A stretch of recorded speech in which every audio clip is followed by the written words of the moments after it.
resolve itself very magically. I don't think it's Marjorie Taylor Greene's fault that she thought that Trump was an isolationist. No, actually, I think part of the problem is that Trump's vision for politics is whatever Trump wants. No, and all of those other people, but Scott, there are isolationists in the MAGA tent. What happens to them? Do they just go away? Do they just go away? Look, here's the deal. A lot of people tried to ascribe their own personal views to Trump, and they tried to, I guess, influence him into their own personal views or make their personal views stick to him. He has actually, on the issue of Iran, shown extreme moral clarity about this for decades. He has always said they cannot be allowed to have a nuclear weapon. In his first term, he fired cruise missiles into Syria. We took out Soleimani. Trump has never been an isolationist, and anybody walking around in 2025 who thinks that he is being willfully blind or just stupid. He has been for smart engagement. He's not for adventurism, but he's been for smart engagement since he came on the national scene. Steve Bannon said to Axios, Trump knows his movement's base better than anyone, but a lot of his base feels that he's spending too much time on Palestine and not enough on East Palestine, Ohio. So listen, the fact is that Donald Trump doesn't have politics, and I'm tired of people ascribing a politic to Donald Trump. He has interests. And most of those interests revolve around himself. And I think people realize that Donald Trump is very transactional. And at the end of the day, the transactions that Donald Trump makes usually benefit in some way his worldview, himself, his family, his politics. That's first and foremost. And the thing that bothers me the most is that people think, for example, that MAGA, I know you mentioned Marco Rubio and J.D. Vance. MAGA's like, it's Ticketmaster. It's non-transferable.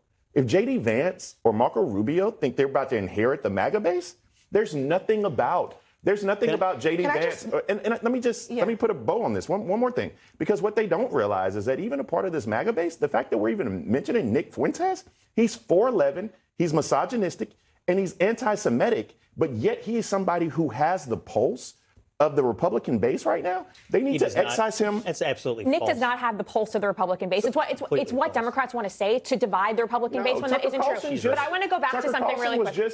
Tucker Carlson was just bowing in front of him. Tucker Carlson hosted him on his show. He did not bow, nor did he kneel. But you mentioned J.D. Vance, and he also did not denounce Tucker for hosting Nick Fuentes. What are we talking about? So what does it say that Vance didn't feel like part of what, if he wants to lead the Republican Party, part of what he has to do is to police the boundaries of what's acceptable and what's not, and not say, hey, Tucker, unacceptable. Don't do that. It's not up to you or myself to police speech in our country. Shouldn't it be up to J.D. Vance to say this is not part of our movement? Are you okay? Are you okay with Nick Fuentes? Here we go. I'm a Jew. Do you want to go there? And let's say this. Yeah, I just asked the question. Was yes or no? Yes, I'm okay. If Nick Fuentes wants to be able to speak freely in our country, he has every right to do so. Do I agree with his views? Do I think that they should become mainstream in our country? Yes or no question. Absolutely not. But hold on. I really want to go back to this for 1 second. But this isn't about whether he can speak freely. It's about whether someone like Tucker Carlson, who is a very powerful force in the conservative movement. You host people on your show all the time who call my husband and myself a Nazi.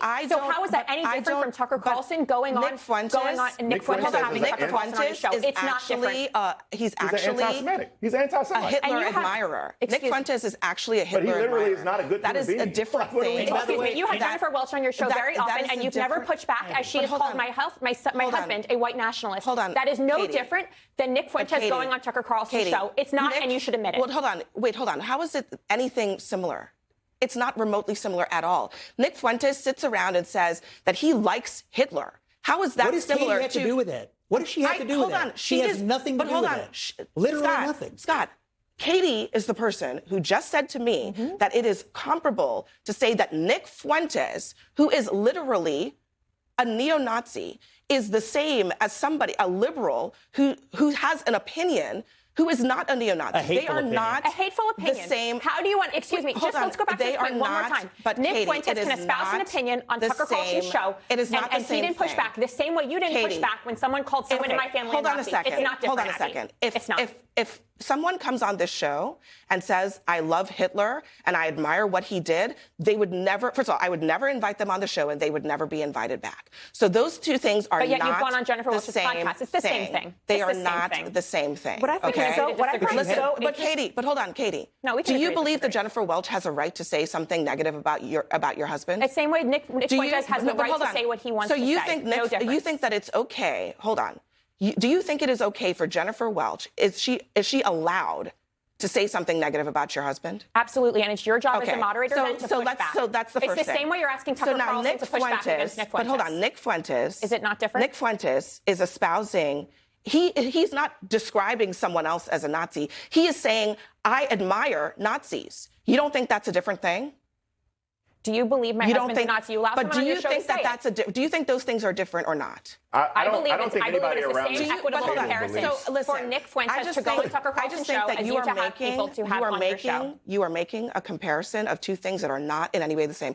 I acknowledge that and listen, when it's people happened more than once, Abby. But hold on. At one point, it's a common occurrence. When people say their opinions, I don't endorse them, but I also am not responsible for their opinions. So doesn't that apply to Tucker Carlson? That is different from a person themselves describing themselves as a hate monger. Is Tucker Carlson responsible for Nick Fuentes' opinions? But hold on a second. I am also not a Republican Party official or a Democrat Party official. Neither is Tucker Carlson. I'm asking you about you as a Republican and who you think is the leader of your party, right? Right and now it's President Donald Trump. And I'm asking your opinion. Your opinion, okay? If you think that J.D. Vance is that person, do you think that he should be sitting at a table and nodding along with Nick Fuentes, yes or no? I don't believe J.D. Vance has ever sat and nodded along with Nick Fuentes. Do you think do you think it is okay for J.D. Vance to think it's okay for Tucker Carlson to sit and nod along with I think it's okay for Tucker Carlson to have Nick Fuentes on the show the same way you have people on your show who espouse similar views. Well, hold on, that's all I asked you. And we can just leave it at that. Because at the end of the day, that is what the Republican Party has to decide. Do they care whether or not someone who has a loud voice in their party is bringing on somebody who is encouraging neo-Nazism? Wait, and if you think that is okay, wait, if you think that's okay, let's go back to the murder of Charlie Kirk. Let's go back to the murder of Charlie Kirk. Should we? So we have to leave it at that. Next for us, when it comes to the raids and confrontations